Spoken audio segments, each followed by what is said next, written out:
You're listening to the Money Mike Syndicated Radio podcast. How we doing? How we doing? It's a beautiful Friday. Well, last night the Seattle Storm, just as it says, they cooled off Caitlin Clark in the Indiana Fever, and Jewell Loyd was outstanding. Came and 34 points. Wasn't even a close ball game, really. The intensity of the Seattle Storm, as I shared with you previously, they'd come in on fire. They'd come in. Really intense. They get a lot of steals, they get a lot of blocks, and it just turned out to be more than overwhelming for the Indiana Fever and Christie Sides, Caitlin Clark, and really all of the actual Indiana Fever. They just couldn't get going. They couldn't get any type of rhythm going. Things couldn't go their way. Just running the same play again and again and again. There's a multitude of things that kicked them out, but here's the deal. You lost the ball game 89-77, and as you can see, you got the leaders, Caitlin led with 15 points, Mitchell 14 points. Again, you've got Nia Smith's going to come in there with 12, Boston 11, and off the bench, you've got Wheeler contributing 15 as well. Then when you look at the Seattle Storm, I mean, there was no stopping Jewell Loyd. I mean, that was just not going to happen. I don't care how good you are. I don't care how good you play. And I don't care how well that you could defend. Last night was her night. There's no doubt about it. And when you look at Jewell Loyd, steps on the court, goes 10 of 15, 6 of 9 for 3-point, 8 of 8. Got 5 defensive boards, going to look at 2 assists, and really ran out the night at plus 17. Now, the game score was not indicative truly of what the game had happened. There was just a lot of mental mistakes, a lot of frustration, lots of things that are happening within the Fevers. They were outmatched, didn't have anywhere they could go. So they finish up 89-77. The killer, Boom K, whoa, man, plus 26. There's no doubt about it. You go ahead and you win by 12, but she outdid you by 26. And, of course, the box score, as I look at plus minus on the Fever, and here's where Smith kind of brought me by surprise last night as I looked at that, and I said, well, you know, what's really going on and how's this going to happen? Because when you look at it and you look at Smith last night and how'd she play this game and what did she do, there was a couple plays she just ignored everybody, took off and did herself, and then defensively, my, oh, my. I mean, that was a travesty from the start. It never did get there. And I told you earlier, the Indiana Fever have got to learn to play the inside out, okay? Because if you're going to get the ball into the post has got to be able to either reverse, utilize footwork, kick it back out to the wing, but you're getting purely dominated, and that's what happened last night. I mean, that was a total embarrassment. There was nothing that was going to be done. Boston just didn't see the way. Boston couldn't find her way, couldn't see the way. And one thing I know about a little Boston that was kind of surprising was the confidence in her shot. I mean, teams are really reading out on Boston and dropping so far back that they're willing to give Boston a free throw line jumper. And when that happens, boy, oh boy, that just becomes a nightmare because you know what? You got to take the shot. You got to drop the shot.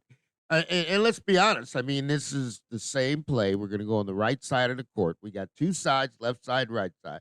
We're going to go down the right side of the court. We're going to run the pick and pop when they blitz. And, you know, coming out of there with the ball scheme, you know, we're always popping out. We're not sliding. There's a couple things that's going on with that. But the Fever ran it again and again and again and again. And then you get Coach Sides coming out of the press conference, where she's like, okay, I want Caitlin to go ahead and take, you know, no doubt about it. I want Caitlin to go ahead and take about 15, 20 shots a game. Well, that's really not going to be possible. And, folks, if you can see here, Aguma K, what she did is just dominated. And what these guys do is they really did a great halftime show on showing what the Seattle Storm, how they run their defense. And here's the difference between the Storm and the Fever. The Storm players really have bought in, and they kind of coach the team. They got enough experience. They coach the team themselves. And you want to look at if you look at it, the Seattle Storm coach, it's like a breeze through the park, doesn't have to do any work. Because really the players, the ladies on the floor are taking advantage of what their capabilities are And man, oh man, I mean, they're sending defense everywhere you go, and they're getting to the basket, they're scoring. And it's just it's one of those things where you have to ask yourself, wow, is this really happening? Yes, it is really happening. And you look at Caitlin Clark. Now, when I look at Caitlin Clark and what happened with Caitlin last night and what was Caitlin able to do, I'll tell you what she was able to do. She gave us a glimpse of a brief moment where she just racked off, I think it was somewhere in the neighborhood of 8 to 10 or 10 to 12 points. I mean, it was a riveting shot within 3 moments of play. And that's what we thought we were going to get. I mean, we even got a logo three that she's shooting. And that's way out there. I mean, that's really well, here's what you got. You got Christie Sides saying, okay, Caitlin, I want you to take 15 shots a game. Folks, Caitlin is making those shots, but those are not great shots and not shots in the offense. Okay. That's what's confusing for me is really how do we get Caitlin going in the offense? And I told you before, and I'll speak on it again. You know, and a lot of people you'll dislike Reaver, but you got to put the pudding where it is. Erica Wheeler comes in there, 21 minutes, 5-8, 3 of 4, 2 of 2, and I know she's not a favorite on there. 15 points and a +9. Here's my thing: is how does a player end up with a +9? Okay, when you lose the game by 12, that's a 21-point swing. Now, if I swing over to Mitchell, you know what? That is something that I don't know how they're going to fix because last night I was looking at it. I was tracking during the game. I mean, I think I saw Mitchell go down as high as a -31 in the game. Here's where you get problems, and this is when you get players losing the game by more than a score. You got Mitchell coming in there at a -23. You got Wallace coming right behind her at a -17. Okay. And you got to look at that. You got Clark at his -7. So they lose by 12. So you're 5 points ahead of the loss. Okay.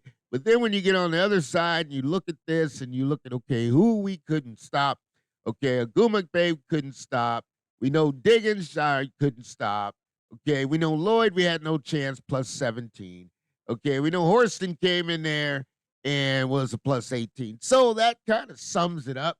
Then when you get to the bottom line of what were they actually trying to do and how did they do it and how they play their defense, folks, I'm going to try to see if I could do this for you and get you something here that just shows you they were doomed from the start of the game.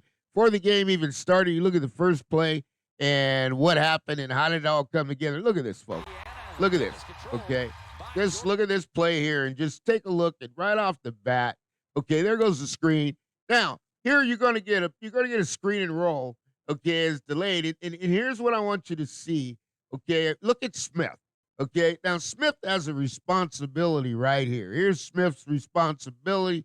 You got Boston gonna pick it up. When I run this thing, this is the first play of the game.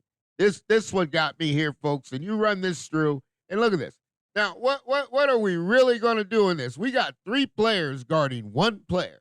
Okay, this is the Money Mike Syndicated Radio Podcast. We are powered up by Fanatics, and we're giving you a short film breakdown.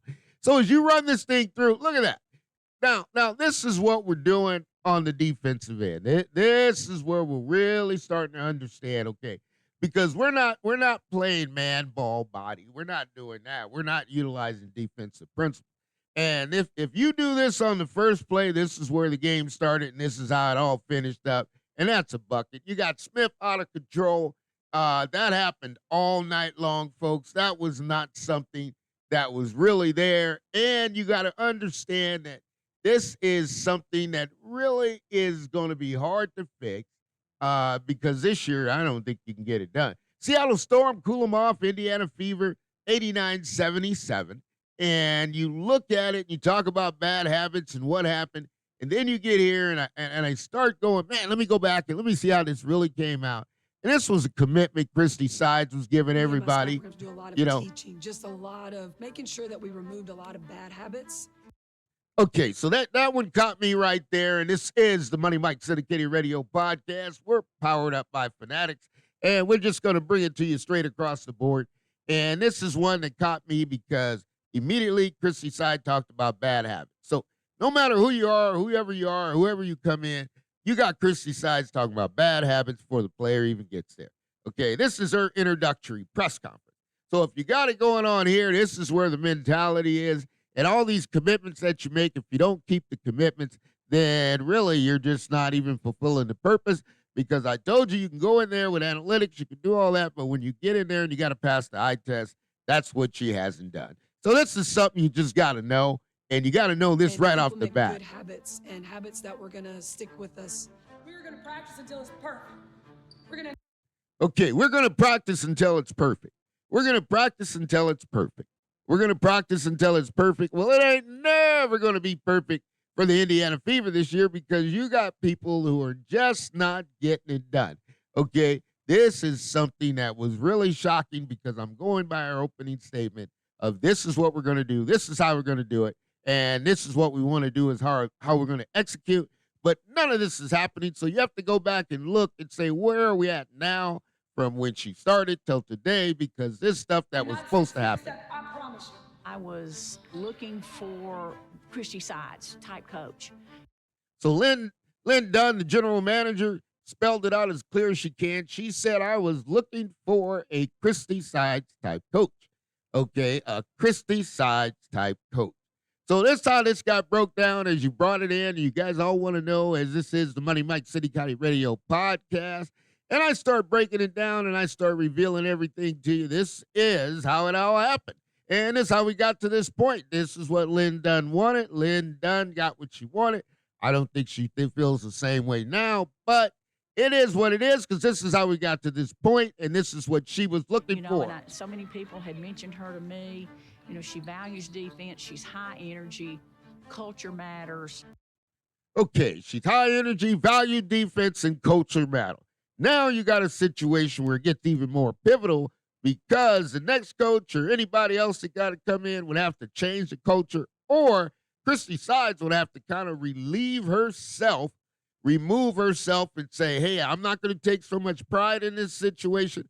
For me to change the culture of the Indiana Fever today, that's going to take an entire different process, and that's going to take some unhappy ladies in the locker room, some unhappy ladies during the game, because players will have to sit the bench, and that is not the plan.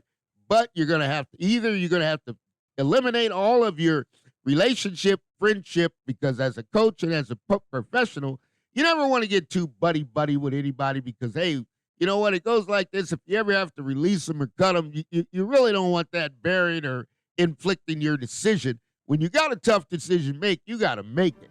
And then once we hired her and she started sharing with me the type people that she wanted to bring on her staff, I was like, okay, so that solidifies it there. They said once she hired her, the type of people she wanted to bring on the staff. So all of that was validated. Lynn Dunn stamped off on everybody that's on the staff. And folks, you got it right here, right now. I mean, this is the Money Mike Syndicated Radio podcast. We just going through a little bit of behind the scenes today, just taking you backward. And let's keep going back till we find out, because this is supposed to change the culture. And we all know that the Indiana Fever right now, they do have a culture problem. You do have individuals doing what they want to do. You do have individuals who are on that court who are not running the plays, who I saw a couple times, Smith last night, just revert back to, okay, get a rebound, go coast to coast, lay it up. I'm going to pass all the guards everywhere I go. So there is a culture problem, does need change.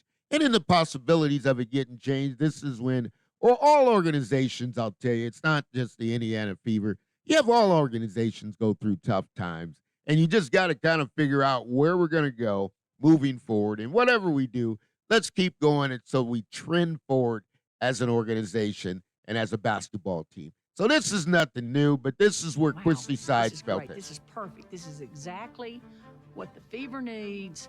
It's exactly what our returning players need. So there it was. You know, they kind of broke it out and they said, hey, this is what the Fever needs. This is what our returning player needs. So you got a whole situation here, folks, and I'm just bringing it to you. This is the Money Mike Syndicated Radio podcast. We're powered up by Fanatics. We enjoy each and every day, and we are very excited as we move forward.